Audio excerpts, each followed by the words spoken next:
الحمد لله رب العالمين والصلاة والسلام على أشرف الأنبياء والمرسلين أما بعد فأعوذ بالله من الشيطان الرجيم من همزه ونفخه ونفثه بسم الله الرحمن الرحيم رب اشرح لي صدري ويسر لي أمري واحلل عقدة من لساني يفقه قولي اللهم انفعنا بما علمتنا وعلمنا ما ينفعنا وزدنا علما فبشر عبادي الذين يستمعون القول فيتبعون أحسنه أولئك الذين هداهم الله وأولئك هم أولو الألباب أعوذ بالله من الشيطان الرجيم بسم الله الرحمن الرحيم أعوذ بالله من الشيطان الرجيم ولئن أخرنا عنهم العذاب إلى أمة معدودة ليقولن ما يحبسه ألا يوم يأتيهم ليس مصروفا عنهم وحاق بهم ما كانوا به يستهزئون وَلَئِنْ أَخَّرْنَا عَنْهُمُ الْعَذَابَ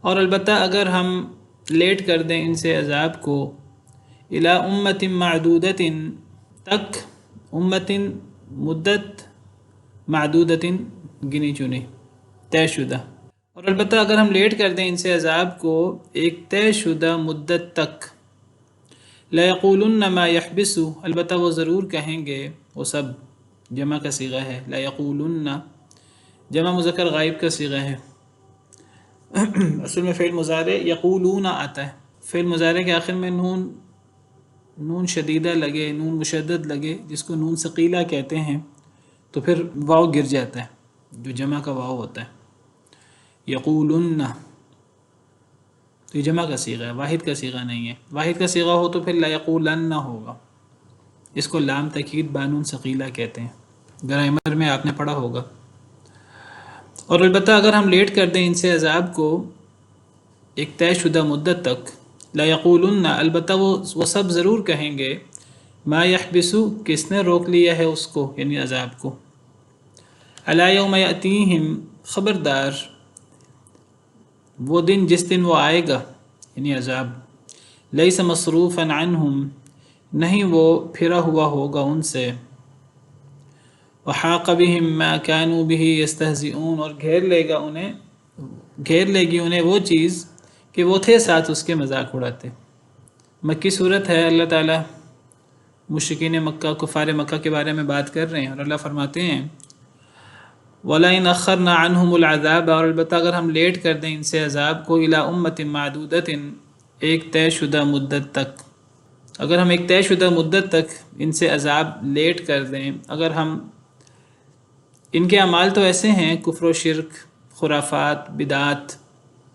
انکار استہزاء ان کے اتنے گھنونے اعمال ہیں جرم ہیں کہ فوری عذاب آ جانا چاہیے لیکن اللہ غفور الرحیم ہے اللہ رحم کرنے والے ہیں ڈھیل دینے والے ہیں تو اگر اللہ انہیں ڈھیل دے دیں اللہ فرماتے ہیں اگر ہم انہیں ڈھیل دے دیں اگر ہم انہیں لیٹ کر دیں فوری عذاب نہ دیں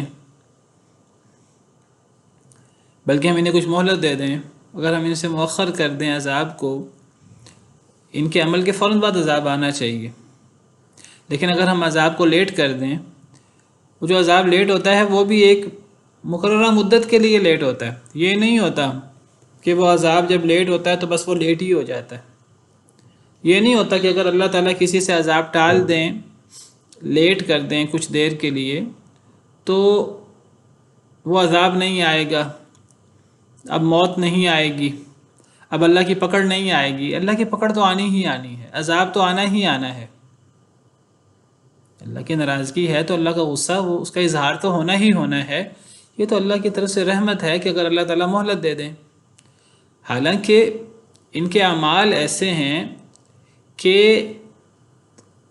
ان اعمال کے نتیجے میں فوری عذاب آ سکتا ہے آنا چاہیے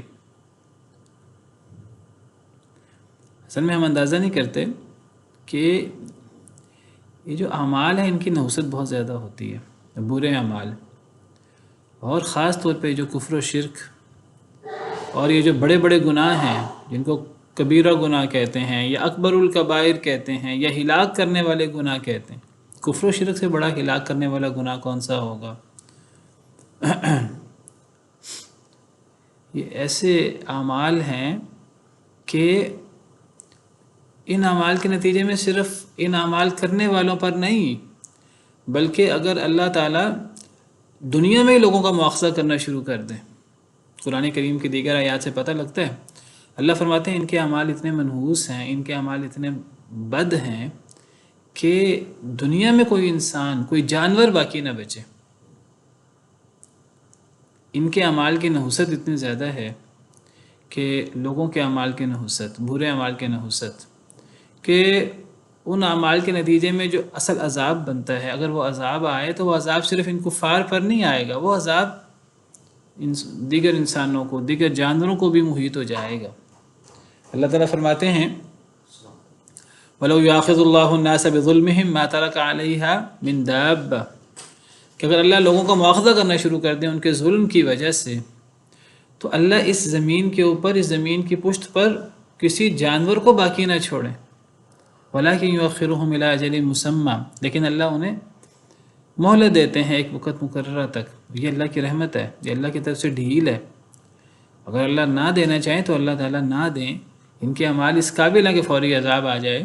اللہ فرماتے ہیں کہ اگر ہم لیٹ کر دیں، اگر ہم مہلت دے دیں اللہ اپنی رحمت کی وجہ سے، وہ جو مہلت ملنی ہے وہ مہلت بھی ہمیشہ کے لیے نہیں ملنی کہ اب عذاب ہی ٹل گیا، نہیں، وہ عذاب وہ کچھ لیٹ ہوا ہے، وہ جو لیٹ ہوا ہے وہ بھی طے شدہ مدت ہے اس کی، وہ چند مہینوں کے لیے، چند ہفتوں کے لیے، چند سالوں کے لیے، وہ کتنے دیر کے لیے لیٹ ہوا اللہ کو پتہ ہے۔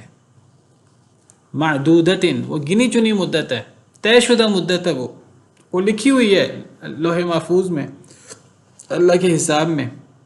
اگر اللہ فرماتے ہیں اگر ہم ان سے عذاب کو لیٹ کر دیں ایک گنی چنی مدت کے لیے، تو یہ ضرور کہیں گے، البتہ یہ ضرور کہیں گے کفار ما یحبسو کس نے روک لیا ہے اس عذاب کو، یعنی مذاق اڑائیں گے آگے سے کہ جی آپ نے تو کہا تھا کہ عذاب آئے گا، تو عذاب نہیں آ رہا، عذاب کیوں نہیں آ رہا؟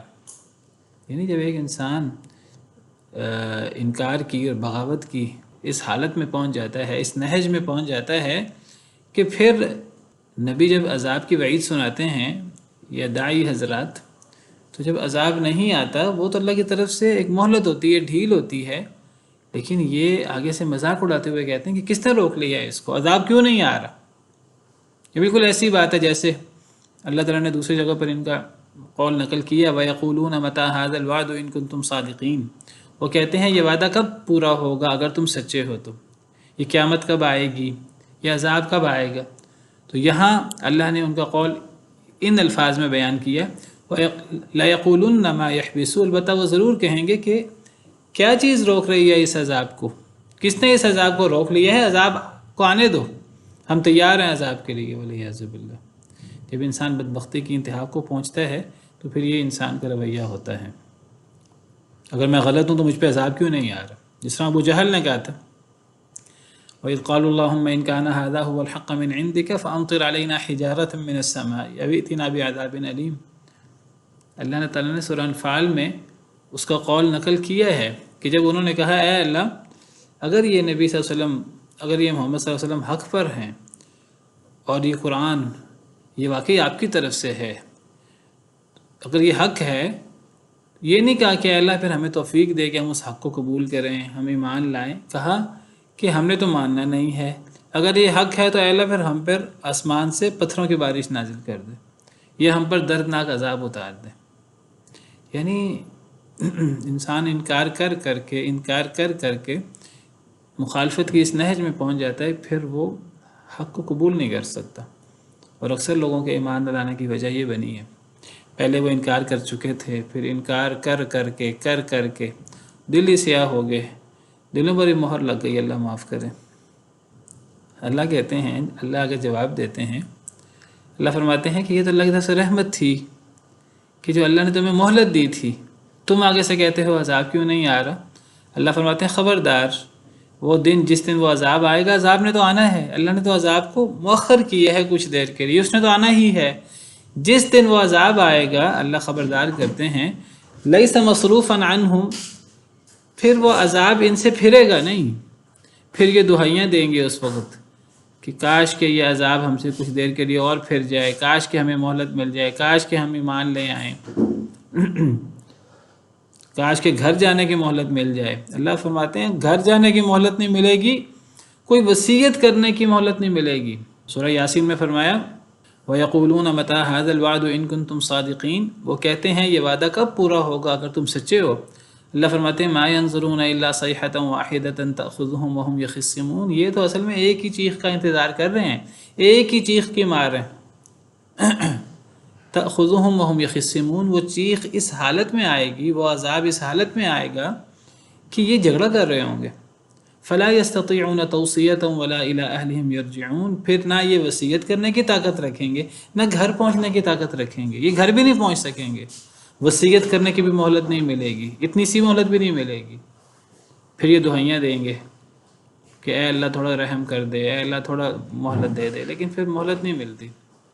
وَلَن يُؤَخِّرَ اللَّهُ نَفْسًا إِذَا جَاءَ أَجَلُهَا، جب پھر وقت مقررہ جو اللہ نے طے کیا وہ آ جاتا ہے، ابھی اللہ نے وقت مقرر نہیں کیا، اللہ نے ڈھیل دی ہے، جب وہ وقت مقررہ آ جائے گا پھر وہ عذاب ان سے پھر نہیں سکے گا۔ لَيْسَ مَصْرُوفًا عَنْهُمْ، نہیں وہ پھیرا جائے گا، عنہم ان سے، وَحَاقَ بِهِم مَّا كَانُوا بِهِ يَسْتَهْزِئُونَ، اور گھیر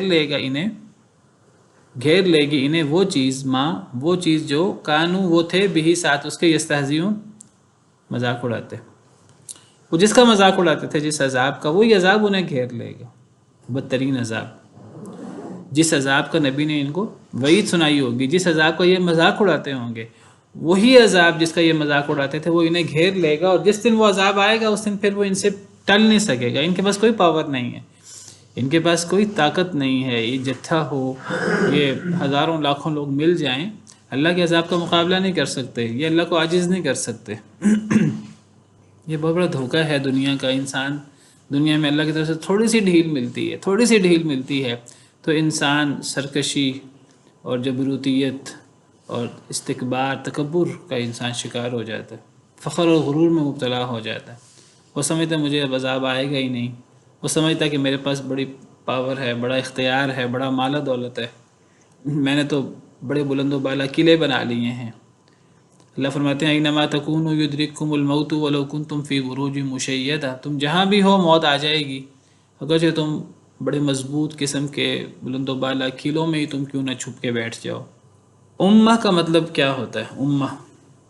امت کا عام معنی جماعت، ملت، قوم، جیسے ہم کہتے ہیں امت محمدیہ علی صاحبہ الصلاۃ والسلام،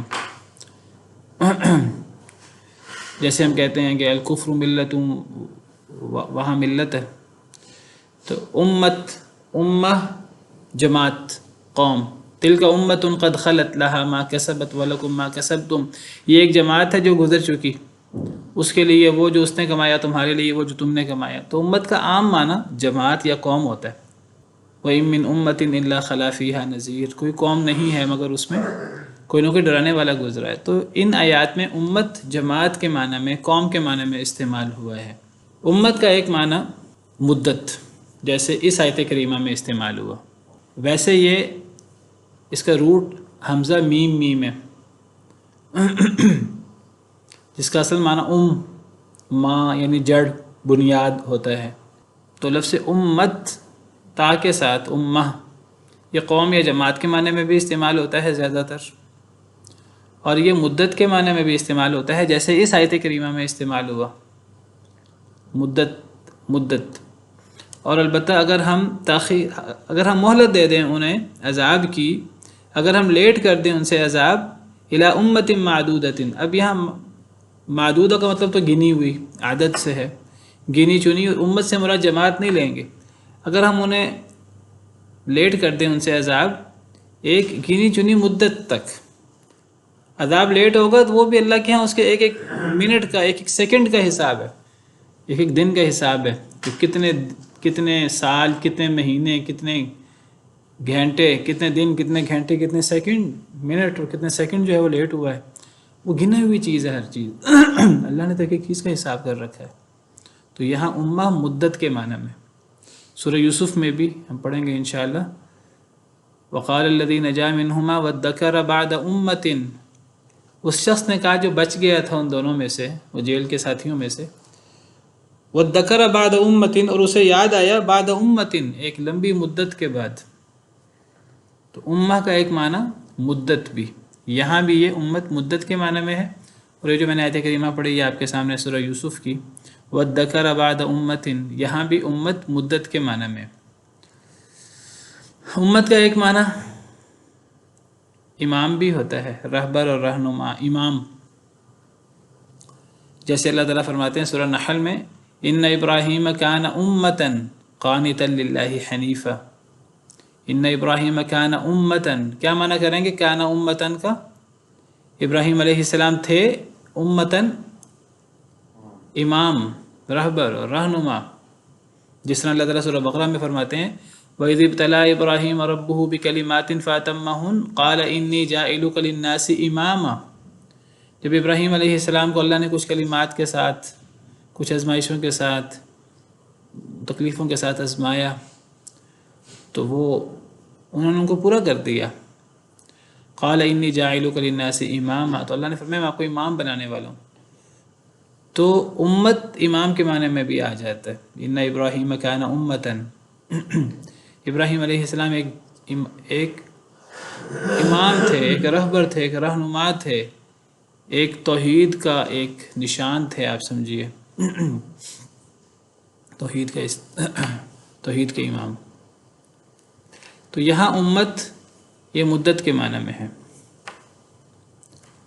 وَلَئِنْ أَذَقْنَا الْإِنسَانَ مِنَّا رَحْمَةً ثُمَّ نَزَعْنَاهَا مِنْهُ إِنَّهُ لَيَئُوسٌ كَفُورٌ، اور البتہ اگر ہم ذائقہ چکھائیں انسان کو، منا اپنے پاس سے، منا من اور نا ہے، دو الفاظ، من اور نا، منا من سے اور نا ہماری طرف سے، اور البتہ اگر ہم چکھائیں انسان کو اپنے پاس سے رحمتاً رحمت، ثم نزعناها منہ، پھر ہم کھینچ لیں اس کو، اس رحمت کو، منہ اس سے، انہ لیئوس کفور، بے شک وہ البتہ بہت مایوس ہو جاتا ہے، بہت ناشکرہ ہو جاتا ہے۔ اللہ تعالیٰ نے انسان کی ایک عام عادت، ایک عام طبیعت کا ذکر کیا ہے بالعموم۔ انسان کی طبیعت یہ ہے کہ اللہ فرماتے ہیں اگر ہم ذائقہ چکھائیں، البتہ اگر ہم ذائقہ چکھائیں انسان کو، منا اپنی طرف سے، رحمتاً رحمت کا۔ کیا پتہ لگتا ہے اس سے پتہ لگتا ہے انسان پر جو نعمتیں آتی ہیں، جو انعام ہوتا ہے، وہ انسان کے ہاتھوں کی کمائی ہوتی ہے، انسان کی محنت کا نتیجہ ہوتا ہے؟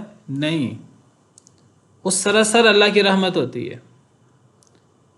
اللہ فرماتے ہیں اور البتہ اگر ہم چکھائیں انسان کو، منا اپنی طرف سے، رحمتاً رحمت، منا اپنی طرف سے، یعنی یہ رحمت ہمارا خاص فضل ہوتا ہے انسان پر۔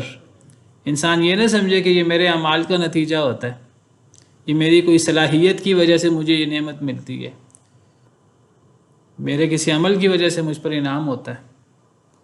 انسان پر جو رحمت ہوتی ہے وہ اللہ کا انعام ہوتا ہے۔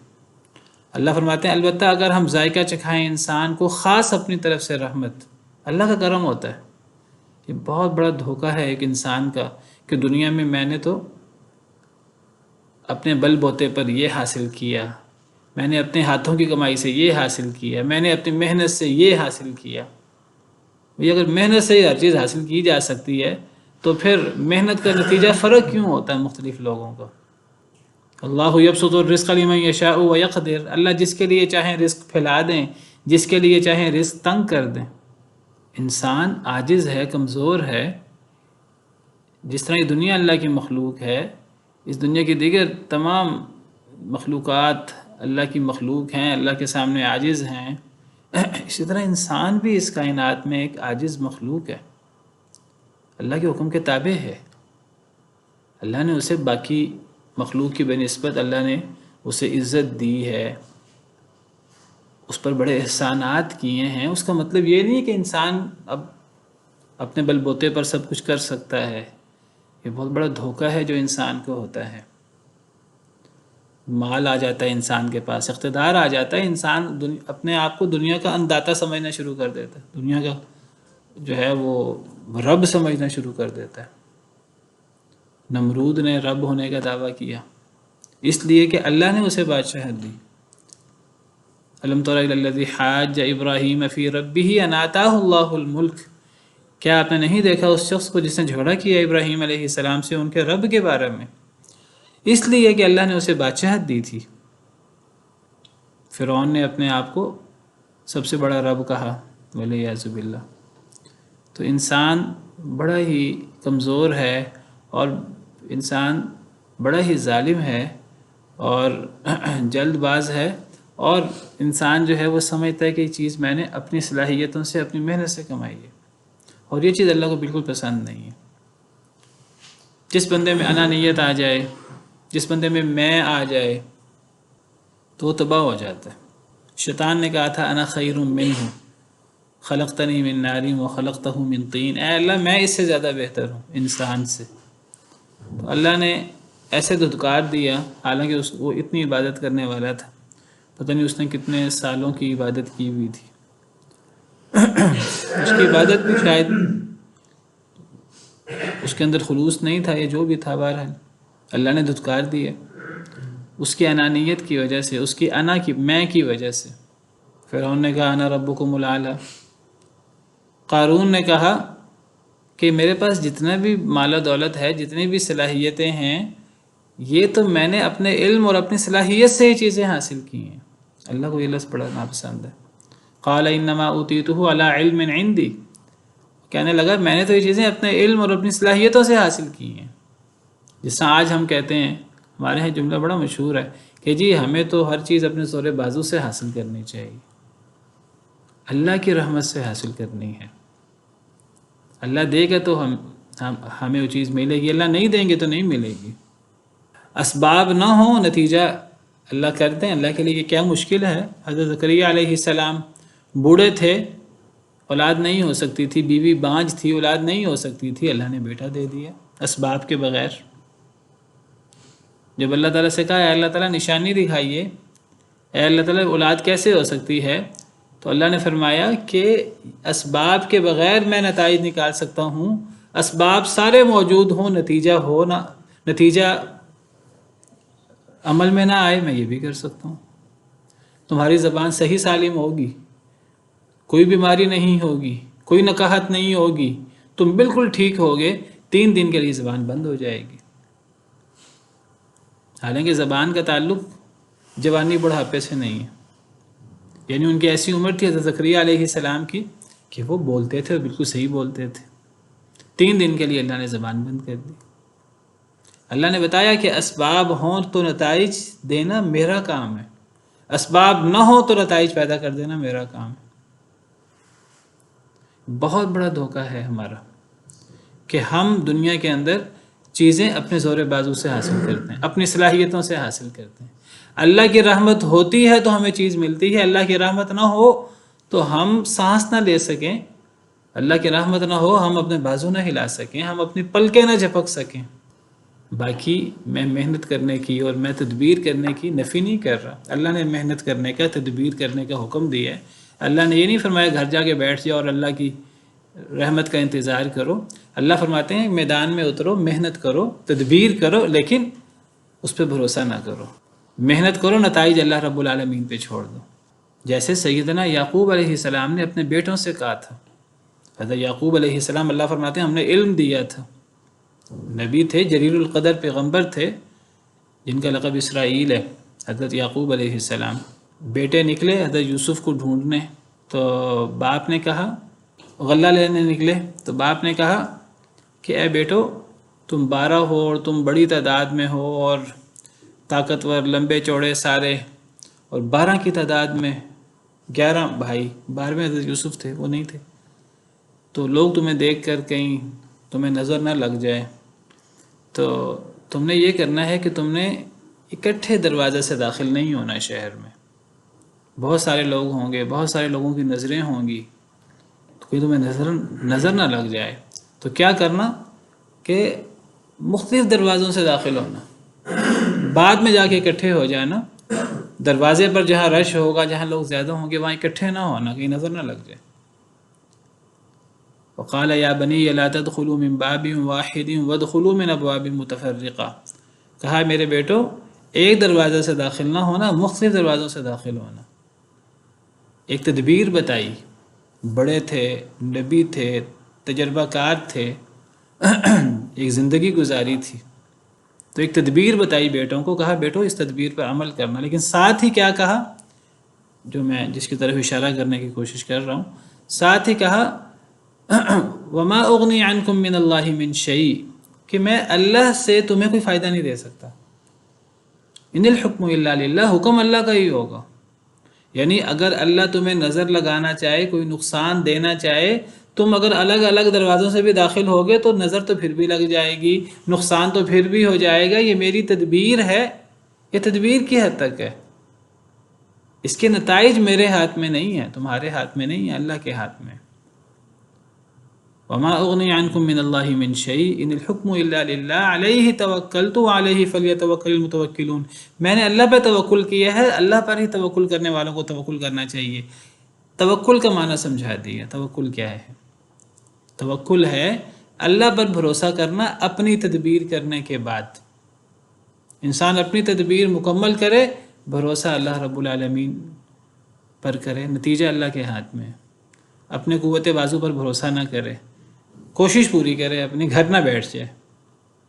اللہ نے بہت تعریف کی. اللہ نے فرمایا وَلَمَّا دَخَلُوا مِنْ حَيْثُ أَمَرَهُمْ أَبُوهُمْ، جب وہ وہاں سے داخل ہوئے جہاں سے باپ نے حکم دیا تھا، یعنی الگ الگ دروازوں سے داخل ہوئے. مَا كَانَ يُغْنِي عَنْهُم مِّنَ اللَّهِ مِنْ شَيْءٍ، ان کا باپ انہیں اللہ کے بالمقابل کوئی فائدہ نہیں دے سکتا تھا. إِلَّا حَاجَةً فِي نَفْسِ يَعْقُوبَ قَضَاهَا، ہاں حضرت یعقوب کے دل میں ایک خیال آیا، ایک رائے آئی، انہوں نے اس کو اختیار کیا. پھر اللہ فرماتے ہیں وَإِنَّهُ لَذُو عِلْمٍ لِّمَا عَلَّمْنَا، بڑے علم والے تھے، اس لیے علم والے تھے کہ ہم نے علم سکھایا تھا. وَلَٰكِنَّ أَكْثَرَ النَّاسِ لَا يَعْلَمُونَ، اکثر لوگ جانتے نہیں. اللہ نے تعریف کی حضرت یعقوب علیہ السلام کے اس عقیدے کی اور اس رویے کی جو انہوں نے پیش کیا. تدبیر کا پورا حکم دیا، لیکن کہا کہ توکل اللہ رب العالمین کے حکم پر ہوگا، نتیجہ اللہ رب العالمین کے ہاتھ میں ہے، نتیجہ میرے ہاتھ میں نہیں، تمہارے ہاتھ میں نہیں. تو فرمایا البتہ اگر ہم ذائقہ چکھائیں انسان کو اپنے پاس سے رحمت کا، دنیا میں انسان کو جو ملتا ہے وہ خاص اللہ کی رحمت سے ملتا ہے. ہاں اگرچہ اس کے لیے انسان تدبیر کرے، اللہ کی رحمت ہوگی تو نتیجہ ملے گا، اللہ کا حکم ہوگا تو نتیجہ ملے گا.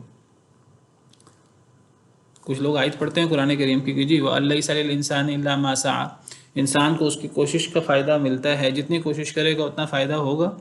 یہ آیت کریمہ آخرت کے بارے میں اور نیک اعمال کے بارے میں. دنیا میں انسان تدبیر کرے، اللہ کا حکم ہوگا تو نتیجہ ملے گا.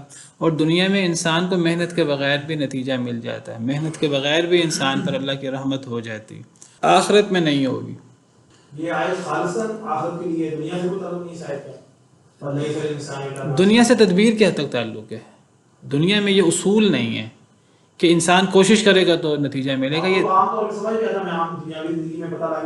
دنیا میں آپ دیکھیں بچے ہیں، چھوٹے بچے، بالکل دودھ پیتے بچے، ان کو رزق مل رہا، کہاں سے رزق مل رہا؟ ان کی کیا محنت ہے؟ دوسروں کی محنت کا نتیجہ مل رہا ہے نا. آخرت میں کسی کو دوسروں کی محنت کا نتیجہ نہیں ملے گا. اللہ تزر وازرۃ وزر اخری، جو یہ اصول ہے وہی اصول ہے وَأَن لَّيْسَ لِلْإِنسَانِ إِلَّا مَا سَعَىٰ. یہ دونوں ایک ہی اصول ہے اور دونوں آخرت کے حوالے سے.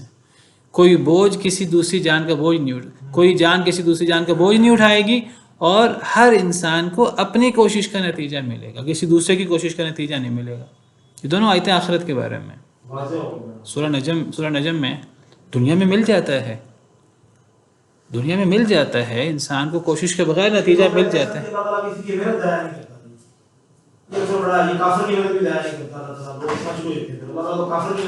کیا مطلب اللہ یبسط الرزق لمن یشاء ویقدر کا کیا مطلب؟ اللہ جس کے لیے چاہے رزق پھیلا دیتا ہے، جس کے لیے چاہے رزق تنگ کر دیتا ہے. اللہ نے کہاں فرمایا کہ محنت کرو گے تو میں رزق پھیلا دوں گا، نہیں کرو گے.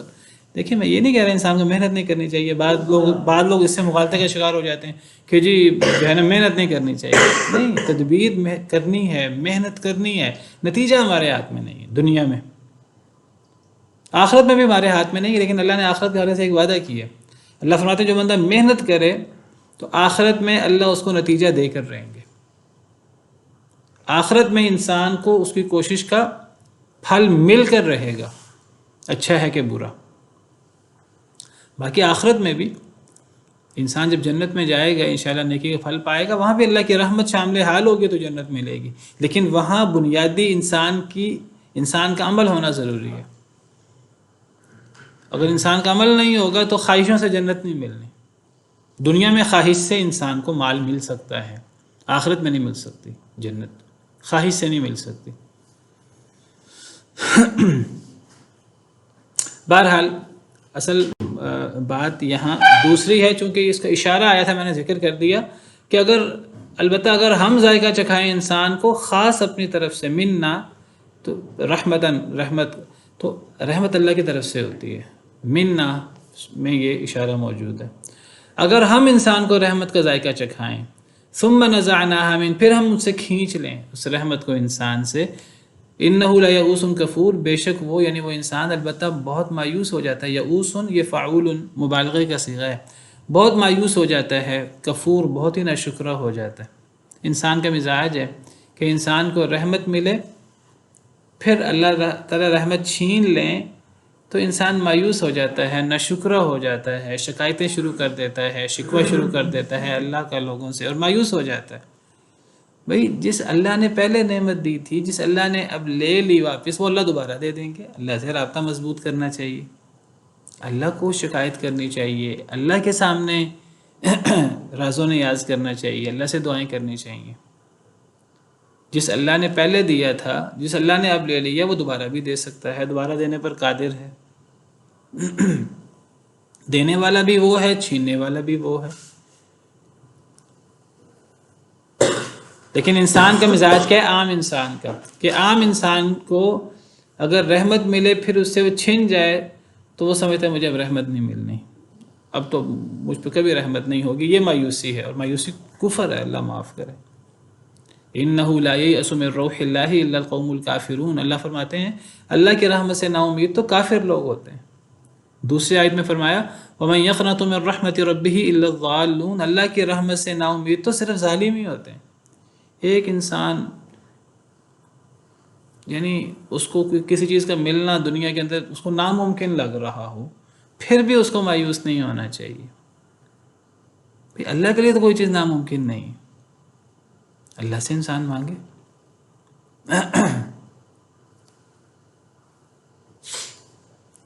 لیکن جب انسان کو نعمت ملتی ہے اور پھر نعمت انسان سے چھن جاتی ہے تو عام طور پر انسان مایوس ہو جاتے ہیں۔ صرف مایوس نہیں ہوتے، ناشکرے بھی ہو جاتے ہیں۔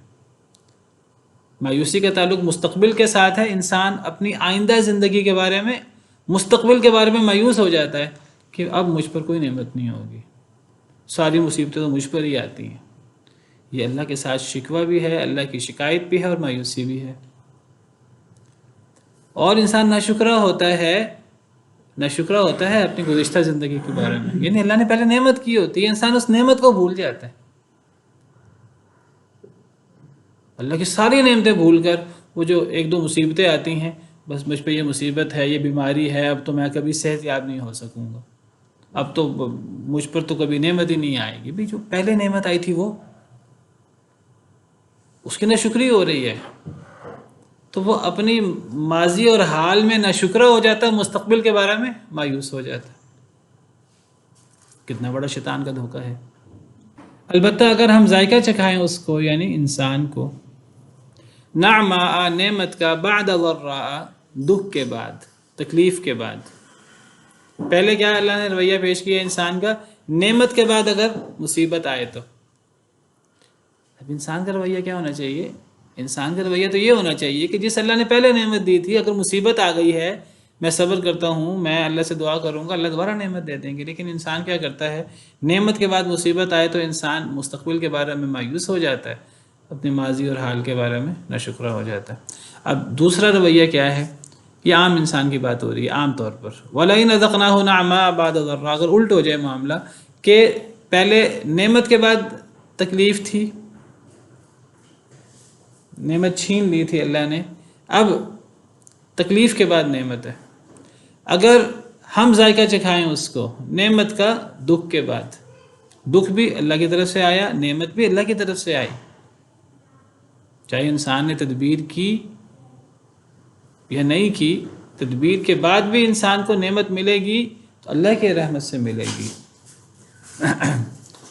اگر ہم ذائقہ چکھائیں انسان کو نعمت کا دکھ کے بعد، تکلیف کے بعد، مست جو اسے چھوئی تھی، جو دکھ جو تکلیف اسے چھوئی تھی، جو آئی تھی، اس کے بعد اگر ہم نعمت کا مزہ چکھائیں، لَيَقُولَنَّ ذَهَبَ السَّيِّئَاتُ عَنِّي، البتہ وہ ضرور کہتا ہے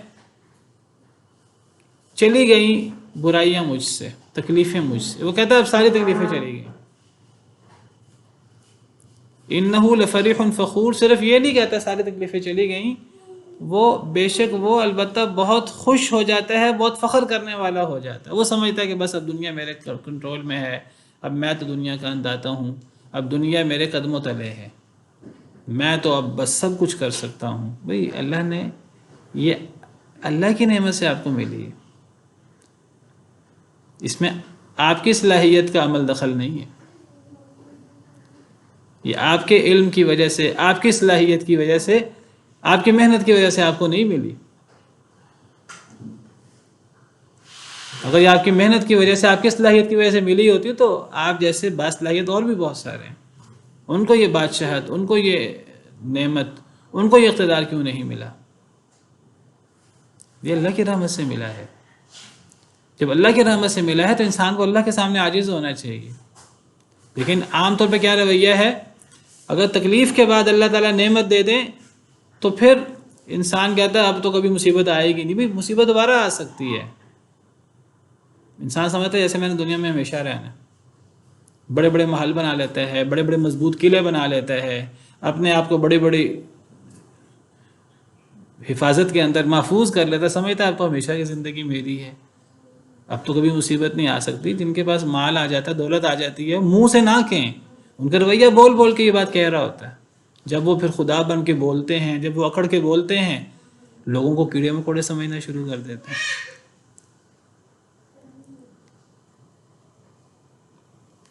امریکہ نے بھی کہا تھا کہ اگر تم میرے ساتھ چلو گے تو ٹھیک ہے، نہیں چلو گے تو تورا بورا بنا دوں گا، یہ کر دوں گا، وہ کر دوں گا۔ آج دیکھیے وہ تکبر اور وہ رعونت کہاں گئی۔ یعنی اللہ کے ہاتھ میں چیزیں ہیں۔ یہ دونوں رویے غلط ہیں، یہ دونوں رویے اللہ کے نافرمانوں کے ہیں۔ پہلا رویہ کہ اگر نعمت چھن جائے، مصیبت آ جائے تو انسان مایوس ہو جائے، نہ شکرہ ہو جائے۔ بھئی اگر اللہ نے نعمت دی تھی، چھین لی، اللہ دوبارہ دے دے گا۔ اللہ سے تعلق رکھنا چاہیے۔ اور دوسرا رویہ کہ اگر نعمت کے بعد، اگر دکھ کے بعد نعمت آ جائے، اگر نعمت مل جائے تو پھر انسان کو اپنے آپ میں رہنا چاہیے، اللہ کا شکر گزار ہونا چاہیے، انسان کو عاجز رہنا چاہیے، اللہ نے دی ہے۔ لیکن انسان کیا کرتا ہے، انسان کہتا ہے اب تو کوئی مصیبت ہی نہیں آئے گی، پھر وہ البتہ خوش ہو جاتا ہے اور فخر کرنے والا ہو جاتا ہے۔ لفریح، لام زبر لا، البتہ فریح، خوش۔ یہاں خوش سے مراد عام خوشی نہیں ہے، خوشی منع نہیں ہے اسلام کے اندر۔ یہاں خوشی سے مراد ایسی خوشی ہے جو انسان کو فخر اور غرور میں مبتلا کر دے، وہ خوشی مراد ہے، وہ خوشی منع ہے۔ ایسی خوشی جو انسان کو لاپرواہ کر دے، جو اللہ سے بے نیاز کر دے، اللہ سے دور کر دے۔ ورنہ خوشی، مسلمان کو خوشی ہوتی ہے اور مسلمان خوش ہوتا ہے اللہ کی نعمت پر، وہ خوشی بالکل جائز ہے۔ لیکن یہاں خوشی سے مراد فخر والی خوشی ہے، یہاں اترانا مراد ہے۔ اللہ نے فرمایا اس خوشی کے بارے میں، ان اللہ لا يحب الفرحین، قارون کے قصے میں۔ اللہ اترانے، وہاں اس کا ترجمہ بھی ہمیں خوشی نہیں کرنا چاہیے، ہمیں اس کا ترجمہ اترانا کرنا چاہیے۔ اللہ تعالیٰ اترانے والوں کو پسند نہیں کرتے۔ اذ قال له قومه لا تفرح ان اللہ لا يحب الفرحین، قارون کو اس کی قوم نے کہا تھا کہ زیادہ اتراؤ نہیں، اللہ اترانے والوں کو پسند نہیں کرتے۔ تو یہاں فرح سے مراد، فرح کا لفظی مطلب خوشی ہوتا ہے، یہاں عام خوشی مراد نہیں ہے، یہاں اترانا مراد ہے، فخور کے ساتھ مل کر۔ جب انسان کو دنیا میں مال و دولت ملتا ہے، اقتدار ملتا ہے، تو جب انسان اترانا شروع کر دیتا ہے، فخر اور غرور میں مبتلا ہو جاتا ہے، تو اللہ نے اس کا ذکر کیا ہے۔ یہ عام رویہ ہے، لوگوں کا، اللہ کے نافرمانوں کا، اور اگر مسلمان بھی اس میں مبتلا ہو جائیں تو بہت بڑی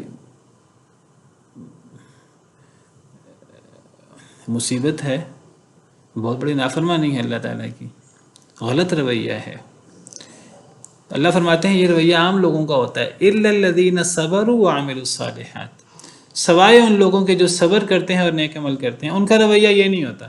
یہ دونوں جو اللہ نے رویے پیش کیے ہیں، جو صبر کرنے والے ہیں، اپنے آپ پر کنٹرول کرنے والے ہیں، نیک عمل کرنے والے ہیں، ان کا رویہ دونوں صورتوں میں اس کے الٹ ہوتا ہے۔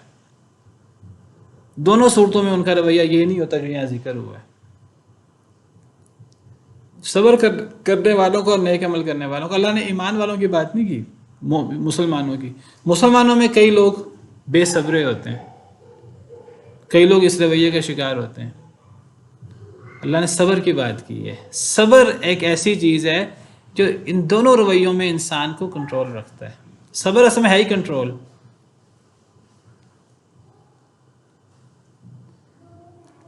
یعنی دیکھیں صبر کیا ہے؟ صبر یہ ہے کہ اگر ایک انسان سے نعمت چھن جائے، انسان صبر کرے۔ بھی پہلے نعمت ملی تھی تو اللہ نے دی تھی، اللہ کی طرف سے رحمت تھی، اب اللہ نے چھین لی ہے تو اللہ کی مرضی، انسان صبر کرے، حوصلہ کرے، اللہ سے دعا کرے۔ اللہ صبر کرنے والوں کو وہ اجر دیں گے، انما یوفی الصابرون اجرہم بغیر حساب، بغیر حساب کے اجر ملے گا۔ دنیا میں بھی صبر کا فائدہ ہوگا، آخرت میں بھی ہوگا، دوبارہ نعمت مل جائے گی۔ اور دوسرا رویہ کہ اگر تکلیف کے بعد نعمت آئے تو پھر اب انسان اپنے آپے سے باہر ہونے کی بجائے، اترانے اور فخر کرنے کی بجائے کنٹرول کرے اپنے آپ۔ صبر کا مطلب کنٹرول کرنا اپنے آپ کو۔ انسان نعمت ملنے میں، اقتدار ملنے پہ کنٹرول کرے اپنے آپ پر، یہ بھی صبر کی قسم ہے، یہ بھی صبر ہے۔ کنٹرول کیا ہے؟ انسان شکر ادا کرے اللہ تعالیٰ کا کہ اس میں میرا کمال نہیں ہے، میری صلاحیت نہیں ہے، یہ اللہ کا کرم ہے مجھ پر، یہ اللہ نے بہت پہلے سے لکھ رکھا تھا میرے بارے میں، یہ اللہ کا فیصلہ ہے۔ اللہ کا فیصلہ چینج ہو جائے، یہ چیز مجھ سے چھن جائے گی۔ جب انسان کو پتہ ہو کہ یہ اللہ کا فیصلہ ہے اور اللہ کا کرم ہے، انسان غرور ہی نہیں کرے گا، اترائے گا ہی نہیں، تکبر کرے گا ہی نہیں، انسان شکر کرے گا اللہ تعالیٰ کا، اے اللہ آپ کا احسان ہے، آپ کا کرم ہے۔ جب انسان اللہ کا شکر ادا کرے گا، اللہ مزید نعمتیں دیں گے۔ وَإِسْتَأْذَنَ رَبُّكُمْ لَئِن شَكَرْتُمْ لَأَزِيدَنَّكُمْ، تمہارے رب نے اعلان کیا اگر تم شکر کرو گے تو میں مزید نعمتیں دوں گا۔ تو یہ رویہ شکر کا، یہ بھی صبر کے نتیجے میں آتا ہے، انسان اپنے آپ پہ کنٹرول رکھے۔ دوسری آیت کریمہ میں اللہ تعالیٰ اس کو کس انداز سے بیان فرماتے ہیں؟ سورہ معارج میں 29ویں پارے میں اسی بات کو ایک اور انداز سے اللہ تعالیٰ بیان فرماتے ہیں، کَلَّا إِنَّ الْإِنسَانَ خُلِقَ هَلُوعًا، سورہ معارج آیت نمبر 19۔ اللہ فرماتے ہیں بے شک انسان پیدا کیا گیا ہے تھوڑے دل کا، ہلوع، ہا لام عین، کچے دل کا، تھوڑے دل کا۔ عام طور پہ انسانوں کا رویہ یہ ہے کہ وہ تھوڑ دلے ہوتے ہیں، بے صبرے ہوتے ہیں، جلد باز ہوتے ہیں، دل میں جباؤ نہیں ہوتا۔ اصل چیز دل ہے، دل ٹھیک ہو تو سارے اعضاء ٹھیک ہو جاتے ہیں۔ دل ہی اگر تھوڑا دل ہو، کچا دل ہو، بے صبرہ ہو تو پھر اس کا اثر باقی اعضاء پر بھی ہوتا ہے۔ عام طور پر انسان کا رویہ یہ ہے کہ انسان تھوڑے دل کا پیدا کیا گیا ہے، یعنی اذا مسہ الشر جزوعا، جب مصیبت آتی ہے، شر چھوتا ہے تو انسان گھبرا کر چیخ و پکار شروع کر دیتا ہے، وویلا شروع کر دیتا ہے، جزا فضا شروع کر دیتا ہے۔ یہ بھی صبر کے منافی ہے، یہ تھوڑے دل کے ہونے کی علامت ہے، یہ صبر کی علامت نہیں ہے۔ صبر کیا ہے؟ مشکل آئے انسان صبر کرے، حوصلہ کرے، جس اللہ نے مشکل بھیجی ہے وہ مشکل، جو مشکل دیتا ہے وہ مشکل لے بھی لیتا ہے، وہ مشکل سے نجات بھی دے دیتا ہے۔ انسان صبر تو کرے، حوصلہ تو کرے۔ تھوڑا دل ہونے کا کیا ہے عملی نتیجہ؟ کہ جب مشکل آتی ہے، شر ملتا ہے تو جزا فضا کرتا ہے۔ وَإِذَا مَسَّهُ الْخَيْرُ، اور جب خیر چھوتی ہے، منوعا، روک لیتا ہے اس خیر کو، مال جمع کر لیتا ہے، تکبر شروع کر دیتا ہے۔ یہ بھی رویہ تھوڑے دل ہونے کی وجہ سے آتا ہے، یہ بے صبری کی وجہ سے آتا ہے. الا المصلین، سوائے نمازیوں کی. یہاں نماز کی بات کی، نماز سے صبر پیدا ہوتا ہے، حوصلہ پیدا ہوتا ہے. بہرحال یہ رویہ اللہ تعالیٰ نے قرآن کریم میں کئی جگہ پر بیان کیا ہے لوگوں کا، اور اللہ فرماتے ہیں کہ صبر کرنے والے، نیک عمل کرنے والے اس سے مستثنا ہیں. اور سورہ معارج میں اللہ فرماتے ہیں نماز پڑھنے والے اس سے مستثنا ہیں، جو نماز پڑھتے ہیں. نماز پڑھنے سے صبر و حوصلہ پیدا ہوتا ہے. حدیث مبارکہ میں اللہ تعالیٰ فرماتے ہیں کہ صحیح مسلم کی حدیث ہے، اللہ فرماتے ہیں کہ نبی صلی اللہ علیہ وسلم فرماتے ہیں عجبا لامر المؤمن، صحیح مسلم حدیث نمبر 2999. مومن کا معاملہ بڑا ہی عجیب ہے. ان امرہ کلہ خیر، مومن کا ہر معاملہ، ہر کام بہت بہتر ہے. اس کی زندگی کا ہر لمحہ ہی بہتر ہے، اچھا گزرتا ہے. زندگی میں کیا ہوتا ہے؟ دو ہی چیزیں ہوتی ہیں، یا مصیبت یا انعام. تو مومن کا ہر معاملہ بہت بہتر ہے. وَلَيْسَ ذَاكَ لِأَحَدٍ إِلَّا لِمُؤْمِنٍ، یہ چیز کسی ایک کو حاصل نہیں ہے، صرف مومن کو حاصل ہے. کافر کو یہ چیز حاصل نہیں ہو سکتی، اللہ کے نافرمان کو یہ چیز حاصل نہیں ہوتی، صرف مومن کو یہ چیز حاصل ہوتی ہے. کیا چیز ہے؟ ان اصابتہ سراء شکر فکان خیر اللہ، اگر اسے کوئی خوشی پہنچے تو وہ شکر کرتا ہے اور یہ اس کے لیے بہتر ہوتا ہے، نعمت اس کے لیے بہتر ہو جاتی ہے.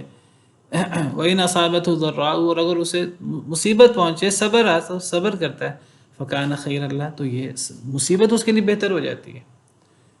اس کو مصیبت کا اتنا بڑا اجر مل جاتا ہے جتنا کئی دفعہ نعمت کا نہیں ملتا.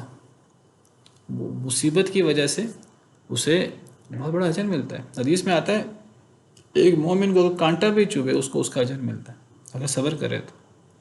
ایک حدیث مبارکہ میں ہے، ہم نے اکثر یہ حدیث سنی ہے کہ جی حج کرنے سے انسان ایسے گناہوں سے پاک ہو جاتا ہے جیسے ماں کے پیٹ سے آج پیدا ہوا ہے.